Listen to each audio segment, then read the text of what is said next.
The Amazon is reaching a point of no return. Several studies and reports have warned us about the need to take urgent actions to stop the deforestation of the Amazon forest. If we don't, we could reach an irreversible tipping point, transforming important areas of the Amazon biome into sources of carbon emissions. The forest would stop absorbing large amounts of CO2, indigenous peoples would lose their home, and the citizens of the world would lose a key ally in the fight against climate change. How can we fight deforestation and environmental degradation in the Amazon? For HEVOS, Greenpeace, COICA, and more than 30 organizations that are part of the All Eyes on the Amazon program, there is only one way: defending the human and territorial rights of the guardians of the forest, indigenous peoples. Since 2018, we have been working on the improvement of 7 technological tools, the optimizations of the satellite imagery of Global Forest Watch's Sentinel-2, and the training of more than 700 monitors in the Amazon basin to strengthen the capacities of indigenous peoples and environmental defenders in mapping, evidence recollection, monitoring and evaluation of the levels of deforestation and environmental degradation on their territories, and thus be able to act.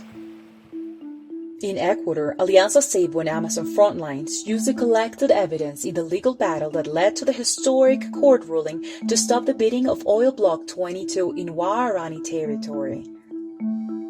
And the Shuar Arotan people filed a complaint to the ILO for the lack of compliance to the right to prior and informed consultation on mining activities in their territory. In Brazil, we supported overflights to the Caripuni indigenous land, helping our partners to demonstrate the invasions that were taking place in their territory and achieve the capture of invaders, the destruction of equipment, and the seizure of money for illegal activities. In Peru, Puinamud traveled to the Netherlands to file a complaint to the OECD against Pluspetrol, demanding actions for the environmental damage caused by its operations in the north of the Peruvian Amazon, while ECA Maraqueri requested the inspection of the government to the status of mining concessions in Madre de Dios. However, we must ensure the sustainability of the actions carried out to defend the Amazon by placing the rights of indigenous peoples at the center of the climate debate, strengthening the indigenous movement and demanding their right to environmental and climate justice. Thus, we are promoters of the ratification and implementation of the Escazú Agreement in the region,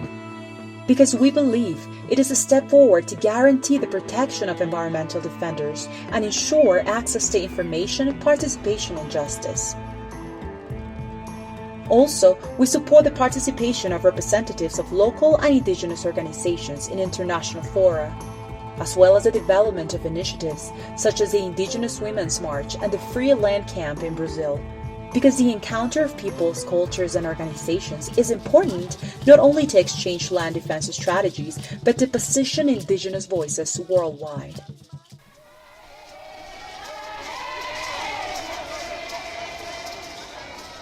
We know that the fight for the defense of the Amazon is a collective effort,